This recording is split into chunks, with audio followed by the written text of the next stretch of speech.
Hello guys, berita yang mengejutkan sahabat-sahabat semua. Jangan pergi dulu, pastinya Anda akan terkejut kerana telah disahkan ISPRM, Suruhanjaya Pencegahan Rasuah Malaysia, mengesahkan telah menyiasat atau mengambil keterangan anak kepada bekas Perdana Menteri.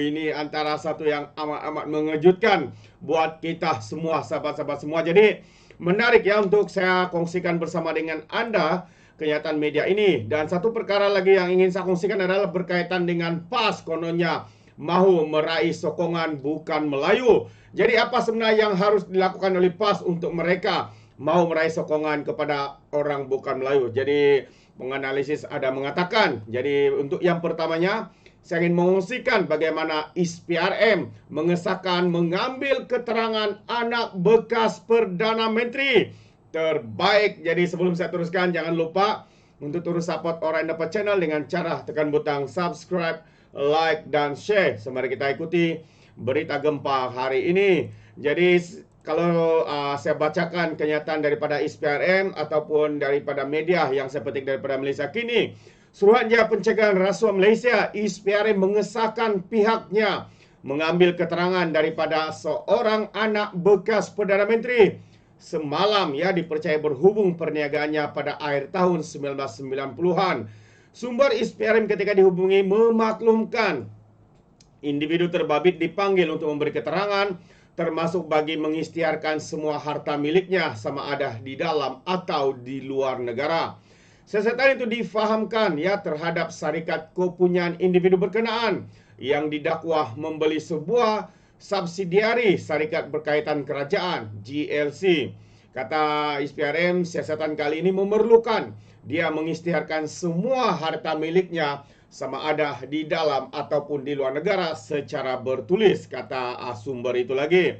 Desember tahun lepas, media melaporkan ISPRM telah memanggil individu terbabit untuk diambil keterangan berhubung dakwaan salah laku, rasuah serta penyelewengan. Ini sudah semakin panas, ini sudah semakin gempak, sahabat-sahabat semua. Dikatakan individu ataupun anak kepada mantan Perdana Menteri ini dipercayai berhubung perniagaannya pada akhir tahun 1990-an. Jadi kalau ketika tahun ini 1990-an, siapakah Perdana Menteri itu?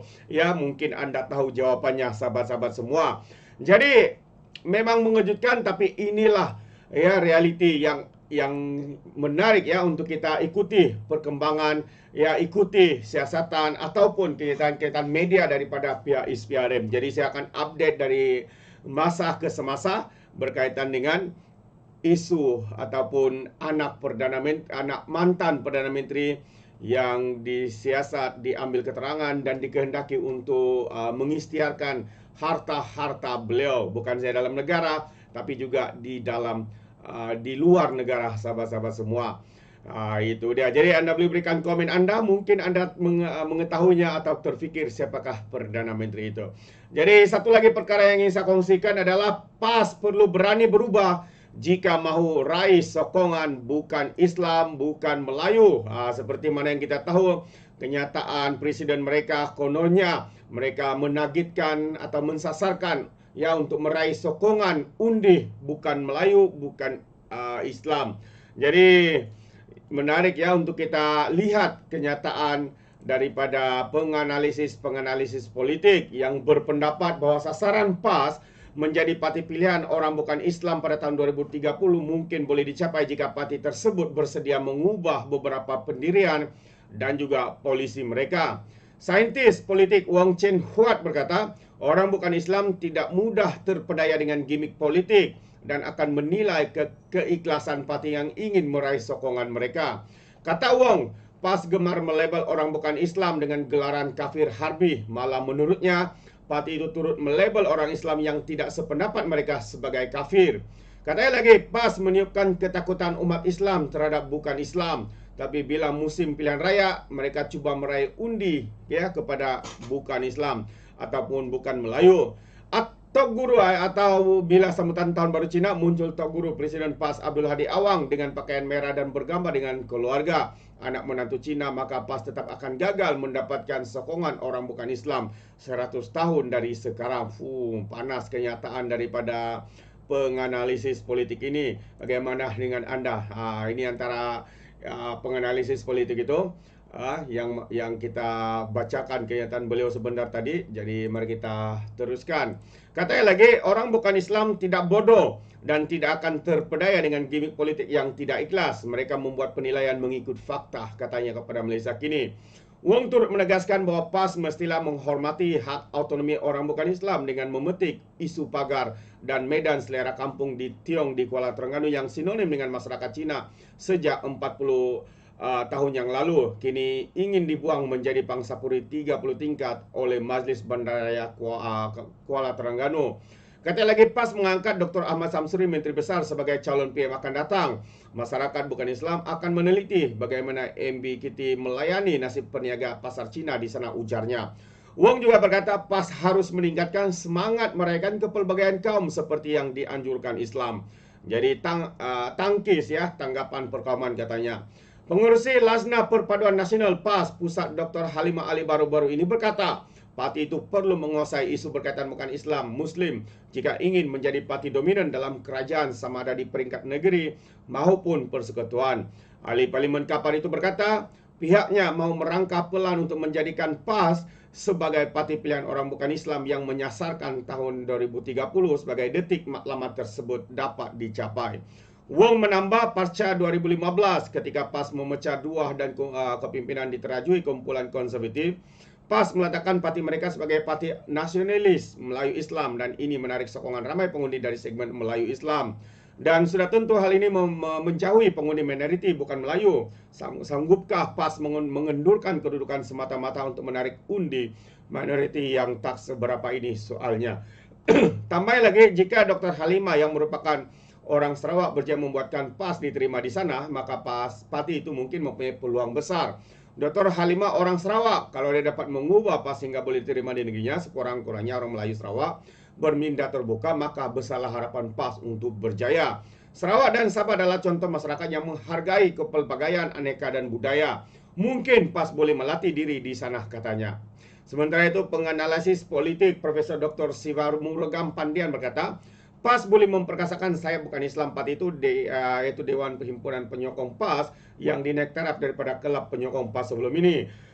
Menurutnya, PAS pernah menjalin kerjasama dengan gabungan dan parti yang lain yang mempunyai ahli parti bukan Islam sebelum ini, dan sejarah menunjukkan parti itu mampu menarik sokongan dan pengundi dengan calon bukan Islam yang ditampilkan.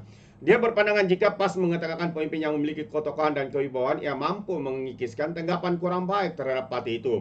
Katanya PAS mempunyai DSPP yang boleh diperkasakan dan sejarah menunjukkan PAS pernah bekerjasama dengan beberapa parti lain dalam Gagasan Rakyat, Barisan Alternatif, Pakatan Rakyat, serta Perikatan Nasional. Dalam politik tanah air, katanya lagi, segala mungkin dan sejarah juga membuktikan mereka mampu menarik sokongan pengundi di Pantai Timur, kata penganalisis University Sains Malaysia itu. Jadi, setujukah anda sahabat-sahabat semua yang PAS akan berjaya? Bagi saya, selagi PAS mengamalkan politik ekstrim, politik perkauman, mengkafirkan orang dengan fitnah-fitnah yang melampau, jangan harap khususnya warga Borneo akan menerima parti sebegini rupa. Itu dia. Jadi dia menambah PAS perlu merangka pelan jangka panjang dan melihat bagaimana kerangka negara berkebajikan mampu dijadikan rujukan untuk menarik sokongan kaum dan etnik bukan Melayu. Banyak beberapa perubahan atau pengubahan perlu dilakukan dalam artikulasinya bagi mengubah persepsi dan tanggapan keterlaluan jika mau menarik sokongan bukan Melayu, katanya lagi. Ini antara kenyataan-kenyataan dari penganalisis politik ya. Saya agak setuju ya dengan beberapa pandangan ini. Namun bagi pandangan saya sendiri agak mustahil ya PAS ini mau berubah, sedangkan hari ini apabila ditegur mereka akan memberi respon tindak balas yang sebaliknya ya, dengan memberikan dalil-dalil untuk menghalalkan perkara-perkara haram, dan antara kenyataan-kenyataan yang sangat ya ditakuti ataupun membuatkan blok Borneo ya, undi bukan Melayu dan undi bukan Islam ini menolak PAS adalah antara kenyataan seperti kalau tidak undi mereka masuk neraka, kalau melawan perjuangan mereka, melawan perjuangan Islam dan sebagainya. Dan saya percaya ya sahabat-sahabat semua, inilah yang membuatkan rakyat Borneo khususnya Sabah dan Sarawak dan maupun yang di Semenanjung yang bukan Melayu, bukan Islam ya menolak pendekatan politik ya daripada parti ini. Dan saya juga setuju karena apa yang kita lihat seperti mana di Sabah, Blok Borneo, perkara seperti ini sangat tidak diterima pakai. Karena keharmonian, kepelbagaian kaum, agama di negeri di Borneo ini telah terbukti ya dengan sikap toleransi yang tinggi, tolak ansur, ya, sebuah keluarga yang mempunyai berbagai bangsa, karena kawin campur, kawin agama Islam, Hindu, berbagai lagi. Tapi mereka boleh hidup secara harmoni. Karena apa? Karena politik itu isu politik. Tapi isu kekeluargaan, isu hormat menghormati itu tidak membedakan perjuangan mereka. Walaupun berbeda fahaman ya di dalam politik, sahabat-sahabat semua. Itu pandangan saya. Dan karena itu, secara generalnya ataupun saya boleh sahkan bahwa PAS tidak ada tempat di Blok Borneo ya. PAS tidak ada tempat di Sabah, di Sarawak, walaupun mereka sebelum ini contoh di Sabah memberikan ataupun memberikan seorang calon daripada PAS yang bukan berbangsa Melayu ataupun beragama Islam, akhirnya juga ditolak oleh rakyat Sabah. Karena apa? Karena inilah dengan mata kita sendiri melihat perlakuan, kenyataan-kenyataan ya yang amat-amat kita anggap sebagai satu yang amat menyesatkan. Jadi saya setuju dengan kenyataan daripada Abakau bahwa PAS ini adalah parti ajaran sesat. Itu antara kenyataan daripada Abakau yang kini bersama dengan PAS. Jadi sahabat semua, bagaimana dengan Anda? Adakah Anda setuju atau tidak? Anda boleh berikan komen di dalam ruangan komen. Jadi terima kasih, sampai di sini saja. Izinkan saya untuk mengundurkan diri. Dan seperti biasa, peribahasa mengatakan tapapun kangkap, 2 tahun keinginan. Dalam bahasa Melayunya, tepuk dada, tanya selera. Sekian saya daripada Orang Dapat Channel. Sampai kita berjumpa lagi. Bye-bye.